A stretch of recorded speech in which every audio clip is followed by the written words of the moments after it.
Hello and नमस्कार दोस्तों। आज मैं आपके लिए लेकर आया हूँ राजस्थान के प्रमुख संतों के बारे में लेकर आया हूँ आपके लिए। राजस्थान के प्रमुख संत कौन कौन से हैं, तो आज का ये संतों पर पहला वीडियो होने वाला है दोस्तों। इसके अंदर हम पढ़ेंगे संत दादू दयाल के बारे में, पूरा डिटेल पढ़ेंगे संत दादू दयाल के बारे में।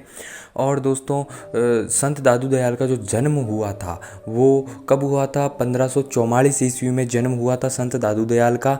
इनकी जन्म स्थली कौन सी है भाई? अहमदाबाद गुजरात है। इनकी जन्म स्थली अहमदाबाद गुजरात है। और इन्होंने कौन से संप्रदाय की स्थापना की थी? तो इन्होंने दादू पंथ चलाया था। क्या चलाया था? दादू पंथ चलाया था। और इनका जो प्रमुख पीठ है, दादू पंथ का जो प्रमुख पीठ है वो कहाँ है? नरेना जयपुर में है। नरेना जयपुर में है, ठीक है दोस्तों। और अगर हम बात करें इनकी प्रमुख शाखाओं की, यानी कि ये जो दादू पंथ हैं इनकी कौन कौन सी शाखाएं हैं, तो शाखाओं में बहुत सारी शाखाएं हैं, लेकिन मैं प्रमुख शाखाओं की बात करता हूं तो वो है विरक्त शाखा, फिर दूसरी आती है खालसा शाखा, खालसा शाखा, फिर तीसरे नंबर पर आती है अपने खाकी शाखा। ये खाकी वर्दी वाली खाकी वर्दी नहीं है, ये खाकी शाखा है, खाकी शाखा है। उसके बाद है नागा शाखा, नागा शाखा बोल सकते हैं इसे, नाग शाखा भी बोल सकते हैं, नागा शाखा भी बोल सकते हैं।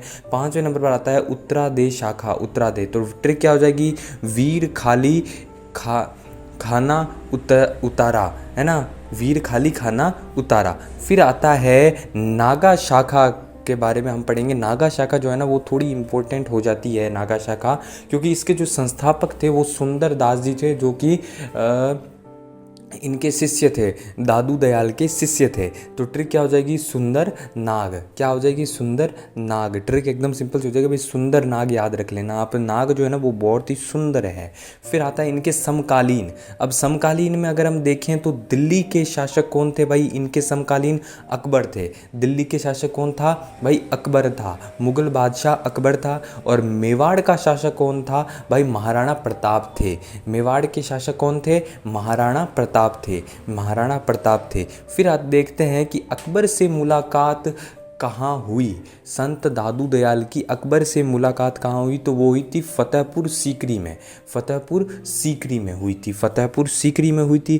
फिर अगर हम इनकी रचना देखें तो रचना क्या कहलाती है? रचना कहलाती है दादू वाणी, यानी कि संत दादू दयाल के मुख से बोली गई वाणी जो है वो इनकी रचना कहलाती है दादू वाणी, है ना।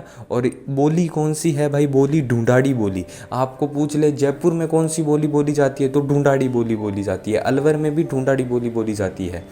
तो उपदेश स्थल कौन सा है भाई? उपदेश स्थल है इनका, उपदेश स्थल क्या कहलाता है? अलख दरीबा कहलाता है। जहाँ ये बैठकर उपदेश देते हैं ना वो अलख दरीबा कहलाता है। अब इनके प्रमुख शिष्यों के बारे में हम जान लेते हैं, कौन कौन से शिष्य आते हैं प्रमुख।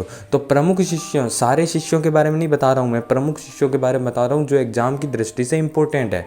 तो इनका पहला शिष्य है सुंदर दास जी, दूसरा शिष्य है अपने संत दास जी, तीसरा शिष्य है रज्जब जी, और चौथा शिष्य है मिस्किन दास जी, और पांचवें नंबर पर शिष्य आता है अपने बखना जी, और छठवें नंबर पर शिष्य आता है, इनके जो 6 है ना वो प्रमुख शिष्य हैं, ठीक है ना, गरीबदास जी। गरीबदास जी जो हैं वो इनके शिष्य भी हैं और इनके बेटे भी हैं, ठीक है ना। तो क्या हो जाएगा? सुंदर संत रज मिस बगरी, सुंदर से सुंदरदास, संत से संतदास, रज से रज्जबदास, मी से मिस्किंद हो जाएगा, और ब से हो जाएगा गरीब से हो जाएगा। प्रसिद्ध शिष्य है रज्जब जी, प्रसिद्ध शिष्य है रज्जब जी, ये इंपॉर्टेंट है। रज्जब जी जो है ना वो वेरी मोस्ट इंपॉर्टेंट है हर एग्जाम की दृष्टि से। तो क्या होता है? आजीवन दूल्हे के वेश में रहने वाले संत, एकमात्र संत रज्जब जी हैं जो आजीवन दूल्हे के वेश में रहे थे।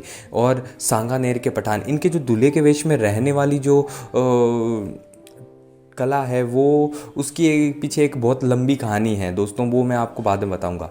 तो इनको उपाधि कौन सी दी गई? उपाधि दी गई राजस्थान का कबीर, है ना, राजस्थान का कबीर की उपाधि दी गई संत दादू दयाल को। फिर आता है उत्तराधिकारी कौन था भाई इनका? उत्तराधिकारी कौन था? तो उत्तराधिकारी था गरीबदास जी। गरीबदास जी कौन थे? गरीबदास जी से संत दादू दयाल जी के बेटे थे गरीबदास जी, ठीक है। तो दोस्तों अगर आपको ये दादू दयाल जी के बारे में जानकारी अच्छी लगी तो वीडियो को लाइक शेयर एंड सब्सक्राइब करना मत भूलें। जानकारी कैसी लगी कमेंट में लिख के ज़रूर बताइएगा, और वीडियो को अंत तक देखने के लिए आपका बहुत बहुत धन्यवाद, आभार।